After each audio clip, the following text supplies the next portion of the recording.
Hi, this is Pastor Andy Hagen from Advent Lutheran Church. Just wanted to share with you briefly about a message we gave on Sunday. We're on the topic of the letter of Philippians and how Paul is urging them to experience more joy in Christ. And today he gives us something to think about, and I just want to talk about that. So I want to give us something to think about first, and that is let's think about video games. This week the president invited some developers of video games for a meeting at the White House, probably in response to the shooting most recently here at Douglas High School in South Florida.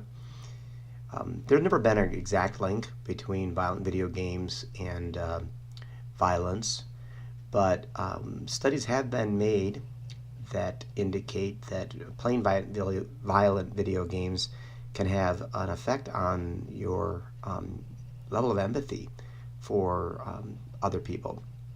Indiana University did a study where just 1 week of playing video games showed a dramatic decrease in sensitivity that the players had for certain emotions given off by others in some screenings.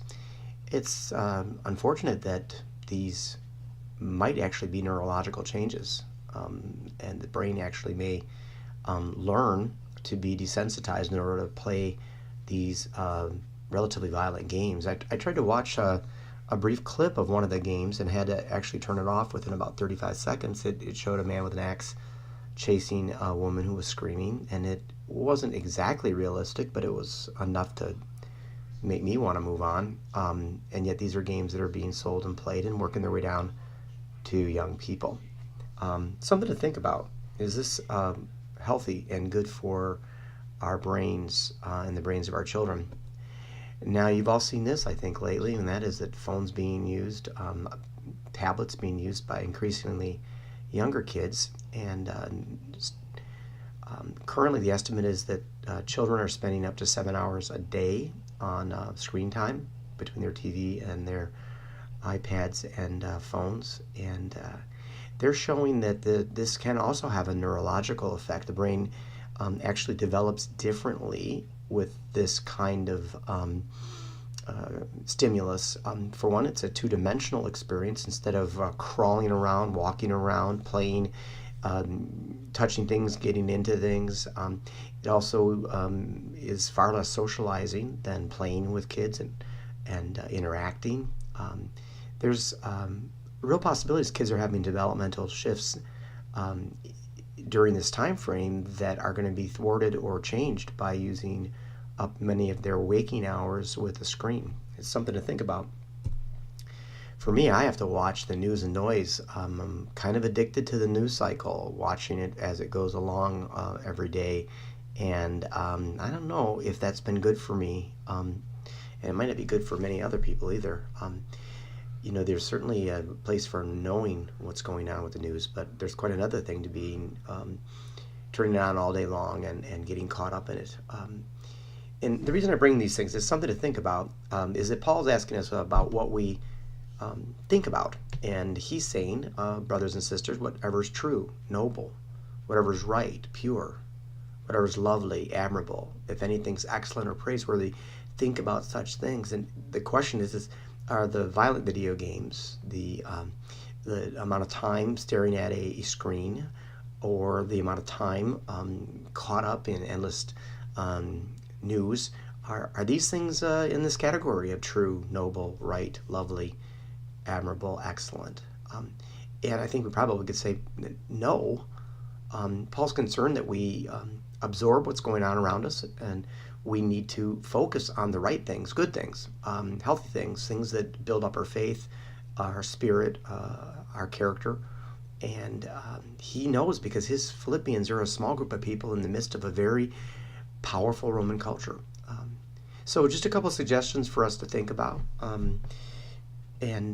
First is, I think it's a good thing to maybe consider listening to good music. Now, I originally wrote on this, listen to Christian music, and I would say that that's my main preference, is to encourage people to listen to Christian music, whether it be hymns, spirituals, classical, Gregorian chant, contemporary Christian music. There is availability of Christian music. As I grew up, I listened to Christian music in all sorts of forms. I listen to regular music too, and there's a lot to be learned from and enjoy in secular music. I don't think it's a starvation diet is wise, because I think God speaks in other voices sometimes, and I think there's quality music out there. There's junk, and there's really bad, negative music.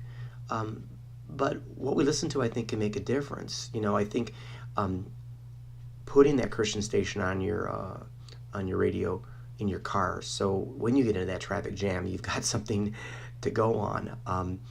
Listen to good music. Choose your playlist carefully and explore good music, music that will lift up your soul and not tear it down. See good movies and read good books. I think this is another way we can curate our what we consume. The Oscars had some incredible movies. None of them, of course, had overtly Christian themes, but I certainly think that there's some of them that would qualify as having good content, at least on certain levels. But I can tell you that if you want to see a good movie that qualifies as something noble and pure and good, check out A Wrinkle in Time. It's just out this weekend. Bring your kids. It's a movie that really does explore from a very Christian worldview what it means to love and to sacrifice for love. Read good books. Been blessed in my life to have good books put in my hands. I remember getting A Wrinkle in Time from my godmother, what a great gift to give a godchild. Other books as well. I've just been really enjoying a book on C.S. Lewis, the British Christian theologian. Look those kind of things up and make sure in the diet of Us magazines and detective novels that you're working in good Christian literature from the past and good writing about the kind of values that we hold true. What goes in will come out. And look for good conversations. I think we're losing the art with our phones and our texting and our tweeting. And I think as a result, we have less ability to deal with some of these contentious issues. If we can't have good conversations, we really can't come to solutions, can we? But good conversations are good for the soul. Our small groups at church, the conversations that come up are just amazing. And having just a lunch with another Christian person, just every week I have a great group that I meet with, and I can tell you it feeds the soul. So Paul says, whatever is excellent, good, praiseworthy, noble, true, look for these things, take them into your life. There's enough junk out there. Become your own Christian filter. You don't have to leave it all out. Some of it may very well inform your faith, but try to make sure your diet is well balanced. And I think that you will experience a greater sense of faith development and a more positive outlook on the world. Thank you, and I hope that this brings you more joy.